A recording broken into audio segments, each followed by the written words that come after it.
As the team made their way through the streets of this abysmal world, there were countless people shuffling about, of every race that you could possibly imagine, from all over the sector, all of them untrustworthy and unsavory on their base level appearance. There were, of course, merchants outside selling goods, from makeshift stands, weapons, drugs, clothing.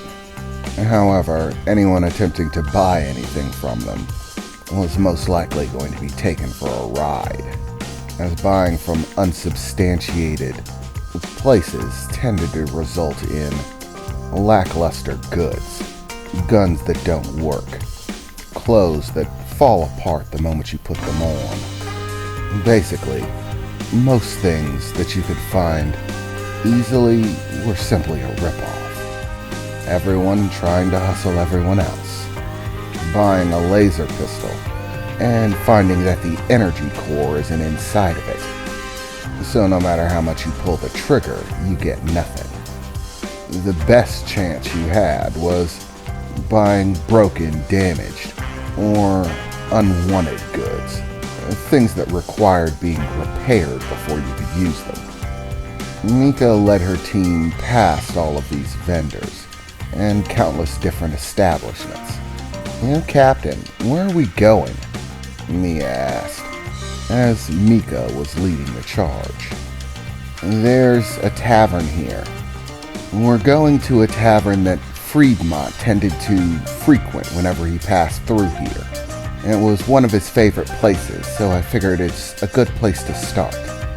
If he came back here, and I'm betting that he did, the chances are that he stopped through here, whether it was his initial point of contact for whatever deal he was making or not. If he passed through, the chances are that he might have dropped some information, told someone where he was going, what he was doing, and could give us a direction to go in, and narrow down the list of vendors that we should talk to in terms of who he tried to sell his old ship off to, or how he tried to acquire a new one. As finally, they approached the place in question, a ramshackle tavern with a brightly lit sign outside. The tavern was called the Old Swirl, and featured a brightly lit hologram of a naked woman swinging around a pole. Mika wasted no time staring at the sign, simply entering the bar, as her crew followed quickly behind.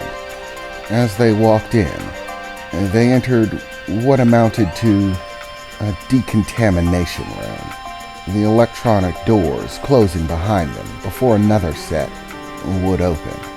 As the doors closed behind them, there was a rush of air that whipped all of their clothing about, as smoke seemed to filter out and clean air replaced it, dust being blown away, sucked into ventilation shafts.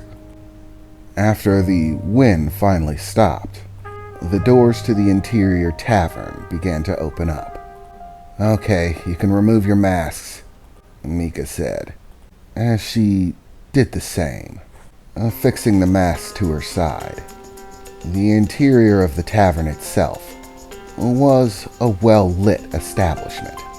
There were multiple seating placements around the bar, and different rounded seats set around stages, on which women would take turns dancing at the different tables/stages.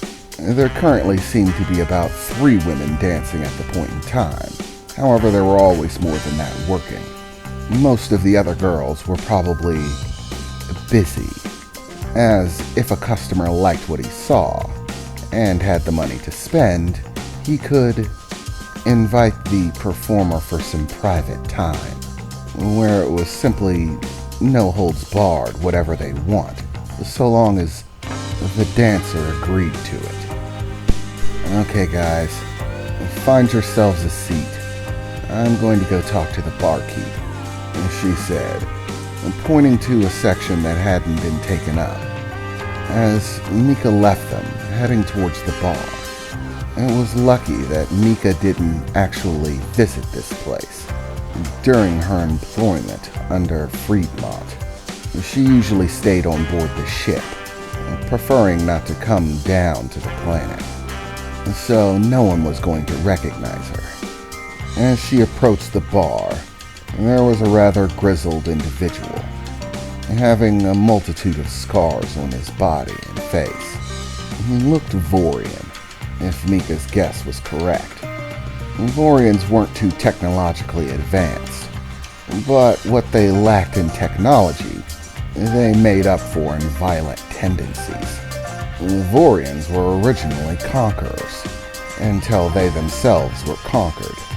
They were invaded by an alien race before developing any highly functional technology.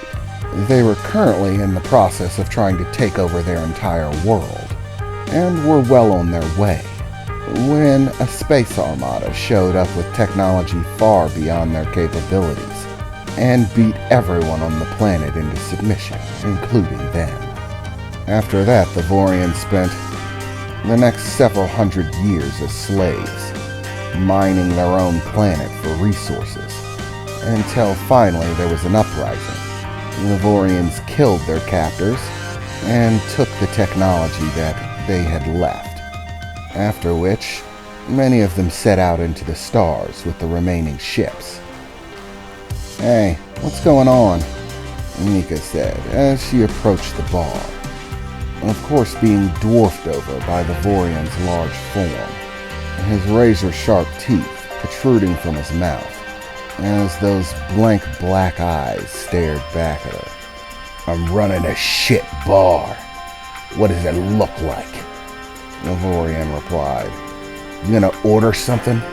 Or are you just here to fucking bother me?" "Yeah, I'll take a carrion ale. A round of them for that table over there," she said, pointing to her crewmates who were now sitting down at a table as a dancer was approaching to entertain them. "Yeah, coming right up," he replied. "Oh, and one more thing," Mika said as she took a data pad out of the breast pocket of the jacket she was wearing and extended it out, revealing a picture of her former captain. "I'm looking for this guy, Friedmont Dermis, as part of my business here on World, and I'd appreciate any information that you could offer in helping me locate him. You see, I had a little deal with him, and he hasn't exactly kept up his end of the bargain, so I'd like to have a nice little chat with him. Well, maybe nice isn't the correct word, but a chat nonetheless," Mika said, as she placed down the data pad and reached to her side.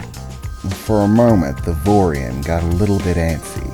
She could see his fingers beginning to twitch, and she had already taken note of the firearm equipped to his side.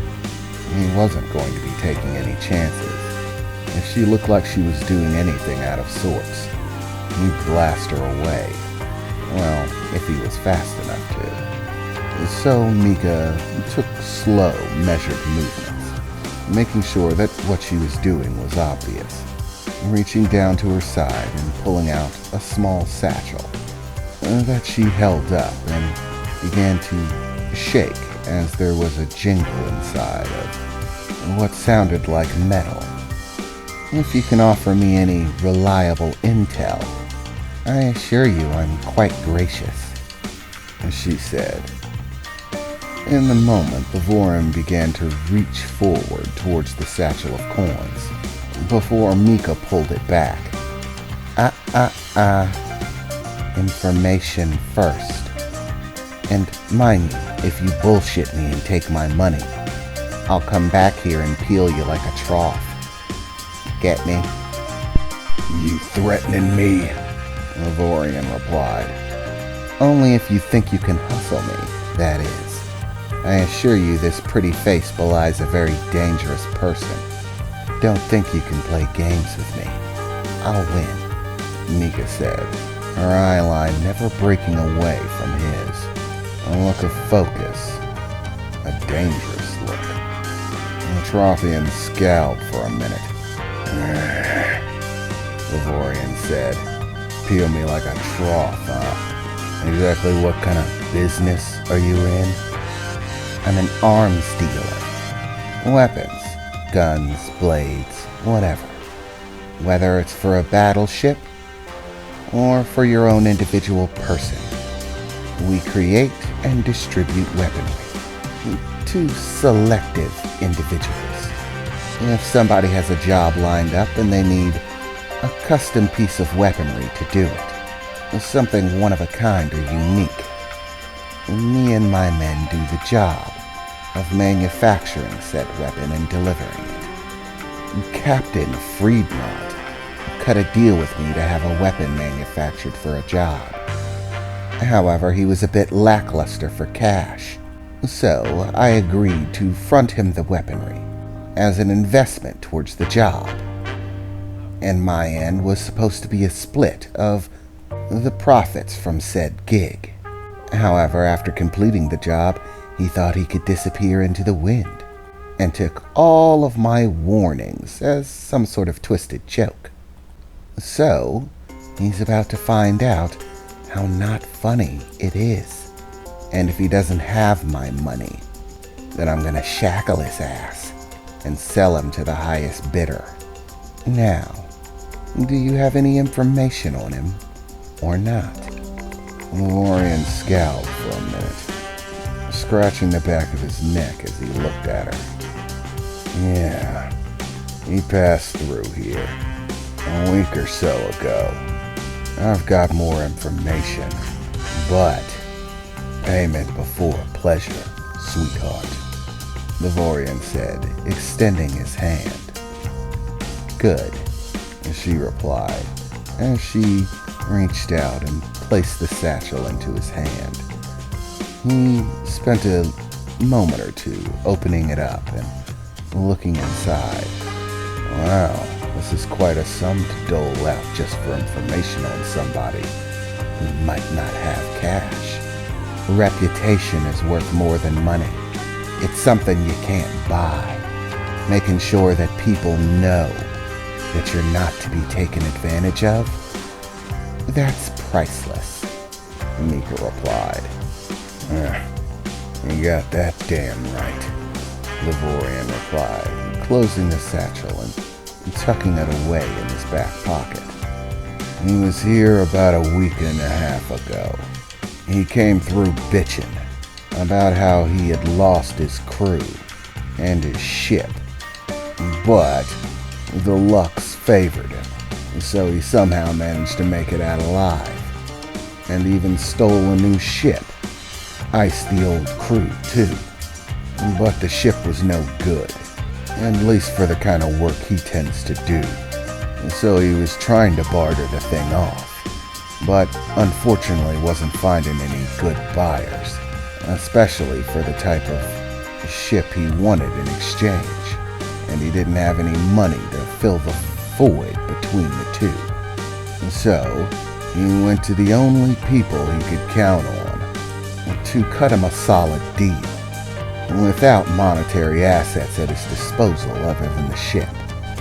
I tell you, if the bastard intends on screwing them over, he's got a screw loose. It's a bad idea, no matter how you cut it. So the chances are right now he's trying to work off his debt with them. And who exactly is them? Well, Lavorian replied, that bastard had no other options but to cut a deal with those mad monks. The cultists, you know them. They walk around in those robes with white stripes on them. To them, the deal is everything. It's sacred. So saith their god, or whatever the hell they call him. Damn it, Mika said. That complicates things. If it was any normal criminal organization, it probably wouldn't be a big deal to buy information from them. But the dealer's cult? Ugh, what a headache. If he managed to work an agreement not to give up his location into their agreement, then everything just went dead in the water. They consider deals sacred bargains. Once they're stricken, they're written in stone. They'd rather die than go back on a deal. They'll follow the terms no matter what they are. If he bargained for silence, I'm screwed. But that doesn't mean that this couldn't work in my advantage, Nika said, grabbing one of the beers that the barkeeper had set forward and pulling it towards her. He didn't have very much money or resources. Ensuring silence would have increased the overall price. So, knowing that cheap bastard, it's highly probable that he skimped on the deal. And if that be the case, all I need to do is offer them more than what they would get for waiting on him to fulfill his end of the arrangement. It could be a bit pricey, but it's definitely doable, Nika said, before grabbing the mug and taking a big chug from the beer, and setting it down on the bar in front of her. Well, it appears I have to go see some monks. We'll be waiting at our table for the beers. The rest of them, that is, Nika said as she grabbed the mug and began to make her way back to the table.